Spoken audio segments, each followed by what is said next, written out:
दोस्तों ये एक सिंगल फेस की मोटर है जो कि 220 वोल्ट के ऊपर वर्क करती है।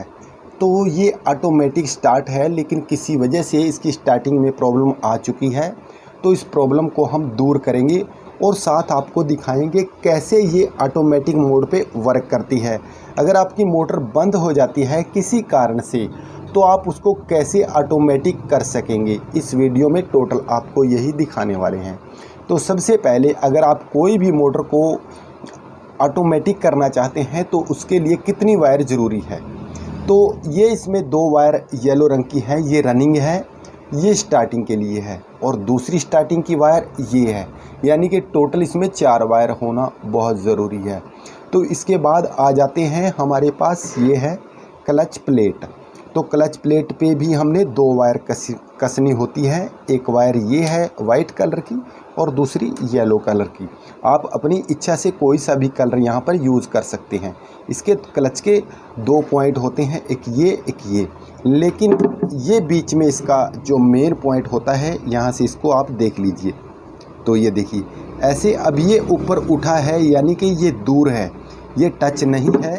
ये टच कब होगा, तो जैसे ही इसको गवर्नर ऐसे नीचे इसको दबाएगा तब ये पॉइंट यहाँ से टच होता है। उस वजह से हमारी स्टार्टिंग वर्क करती है और हमारी मोटर को धक्का लगता है, फिर वो घूमने लगती है।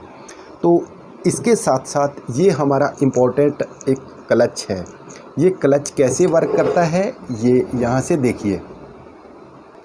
अब ये जो हमारा क्लच है इस पे 2 वेट लगे होते हैं, एक वेट ये, एक वेट ये। यानी कि जैसे ही हमारी मोटर 70 से लेके 75 आरपीएम पे घूमती है, तो ये वेट, एक ये वेट, एक ये वेट जैसे ही ज़्यादा घूमेंगे तो ये इस गवर्नर को अपनी तरफ ऐसे खींच लेते हैं, ऐसे। तो जैसे ही ये खींचेगा तो हमारा जो क्लच यहाँ जुड़ा होता है, इसका ये पॉइंट ओपन हो जाता है। तो इस कंडीशन में हमारी मोटर जो है बिना स्टार्टिंग के, यानी कि रनिंग के द्वारा ही घूमने लगती है। स्टार्टिंग इसमें से कट हो जाती है। तो इस प्रकार से हमारी मोटर वर्क करती है। तो इसकी सेटिंग आप कैसे करेंगे, तो इसकी सेटिंग हम आपको करके अभी दिखाते हैं। सबसे पहले अगर आपके पास से इसकी सेटिंग नहीं होती, आप तंग हो चुके हैं इसकी सेटिंग कर करके, तो आपने सबसे पहले इसमें क्या करना है, ये जो हमारा जो पिछली साइड का कवर है, तो इसको हमने यहाँ पर फिट कर देना है ऐसे। तो इसको हम यहाँ पर फिट कर देते हैं। इससे अच्छे से पता लग जाएगा हमें कि ये हमारा जो क्लच है वो कट करता है या नहीं करता है, या लगातार जुड़ा रहता है। तो इसके ऊपर हम थोड़ी थोड़ी चोट मार देंगे और इसको अच्छे से फिट कर लेते हैं।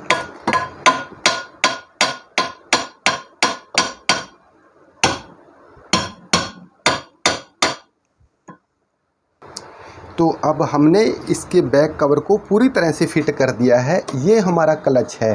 तो ऐसे वर्क करता है, जब हमारी मोटर ऐसे घूमती है तो ये जो वेट हैं ये ऐसे हो जाते हैं। देखिए ये ऐसे हो जाएंगे। जो हमारा जो गवर्नर होता है इसको ऐसे पीछे खींच लेते हैं। तो देखिए ऐसे। और जो हमारा ये जो क्लच होता है ये थोड़ा इस तरफ आ जाएगा ऐसे, यानी कि इस तरफ आ जाने की वजह से यहाँ पर जो गैप होता है वो बन जाता है, जिससे हमारी स्टार्टिंग लगातार काम नहीं करती, स्टार्टिंग कट कर देती है और हमारा जो कैपेसिटर है वो स्टॉप मोड पे आ जाता है। लेकिन हमारी रनिंग जो है लगातार घूमती रहती है, यानी कि मोटर रनिंग पे घूमती रहती है और वर्क करती रहती है। जब हम मोटर को बंद कर देते हैं तब ये गवर्नर हमारा पीछे आ जाता है, यहाँ से क्लच का पॉइंट जुड़ जाता है। फिर मोटर को दोबारा स्टार्ट करते हैं, उसी तरीके से फिर घूमने लग जाती है। लेकिन किसी कारणवश क्या होता है, अगर इसमें गैप हो जाता है, अगर इस क्लच में ऐसे गैप हो जाता है ऐसे, तो इस गैप को आपने दूर करना है। ध्यान रखें यहीं से इसकी सेटिंग की जाती है, इसी प्रकार से सेटिंग की जाती है इसकी। आप ऐसे सेटिंग कर लीजिए, तब आपकी मोटर में कोई दिक्कत नहीं आएगी। क्योंकि यही एक इम्पॉर्टेंट पॉइंट होता है इसका कि इसको कैसे रखा जाए। अगर ये लगातार आपकी मोटर में लगा रहेगा, ये कट नहीं करेगा, तब आपकी स्टार्टिंग या आपका कैपेसिटर वो जल जाएगा, वो ओपन हो जाएगा। इसको कट करना भी बहुत ज़रूरी होता है। तो इसकी सेटिंग हमारी ऑलरेडी है। अगर आपकी सेटिंग ना हो, अगर आपका क्लच थोड़ा पीछे हो, तो यहाँ पर 2 वार्सल आ जाती है, एक वार्सल यहाँ दे दे और एक वार्सल इस साइड में। अगर आपके पास ये लगातार ज़्यादा लगा रहता है उसके बाद वार्सल निकाल दे, थोड़ा ये पीछे हो जाएगा। इस तरह से इसकी सेटिंग की जाती है। अब इसको हम दोबारा से बैक कवर को निकाल देते हैं ऐसे।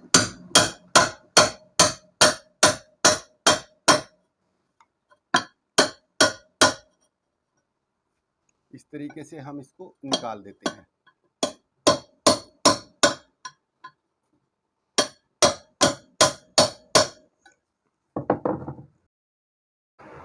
तो फ्रेंड्स अब हम इसकी रूटर की फिटिंग कर देते हैं। इसका आगे का हिस्सा है इसको हम लगा देते हैं। इसमें 4 स्क्रू है, इसके स्क्रू को हम कस देते हैं। इसको हमने फिट कर दिया है। ये इसकी बैक साइड है।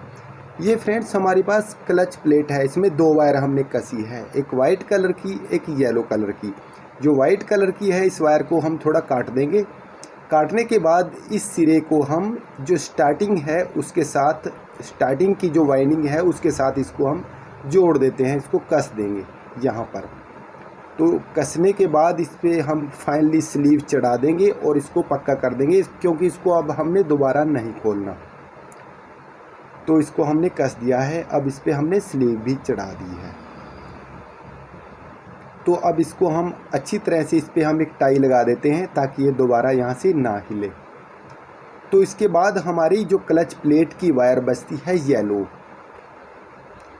अब इस येलो वायर को हम यहाँ से बाहर निकाल देंगे क्योंकि ये हमारे कैपेसिटर के लिए यूज़ करनी है। तो इसको हम बाहर निकाल देंगे और इसके जो ढक्कन है, बैक कवर है, इसको हम अच्छी तरह से लगा देंगे, ध्यान से लगाना है।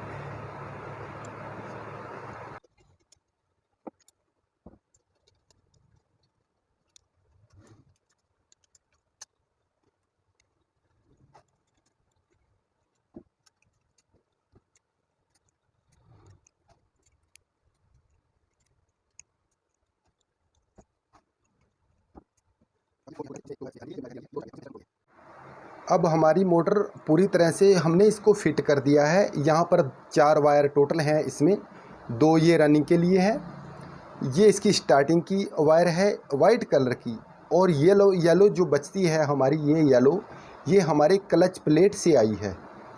अब ये इस पे लगेगा 250 MFD का ये स्टार्ट कैपेसिटर होता है। ये स्टार्टिंग के लिए ही यूज़ किया जाता है। जब मोटर स्टार्ट हो जाती है तब ये ऑफ़ हो जाता है, यानी कि क्लच के द्वारा इस पर सप्लाई जो आती है वो ऑफ़ हो जाती है, तब ये ऑफ़ हो जाता है।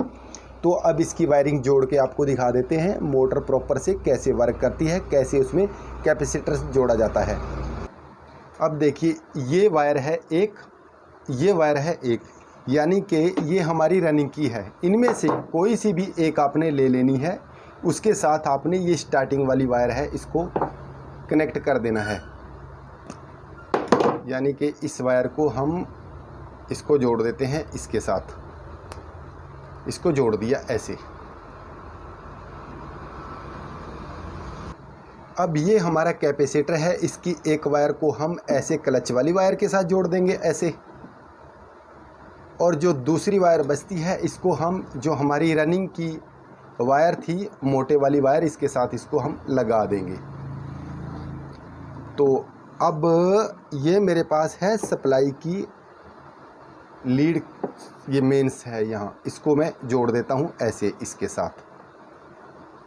तो इसको फाइनली मैंने यहाँ पर कस दिया है। थोड़ा सावधानी से, जब भी आप इसमें सप्लाई दें थोड़ा सावधानी से दें। तो अब हमारे पास ये दूसरी सप्लाई की एक लीड है, तो इसको हम एक बार थोड़ा सा टच करके देख लेते हैं। देखिए फ्रेंड्स, ये स्टार्ट हमारी मोटर हुई थी, लेकिन इस जोड़ को हम यहाँ से खोल लेते हैं। इसको खोल लेंगे हम, ताकि हमें ये पता चल सके कि हमारा जो क्लच है वो प्रॉपर लगातार लग तो नहीं रहा।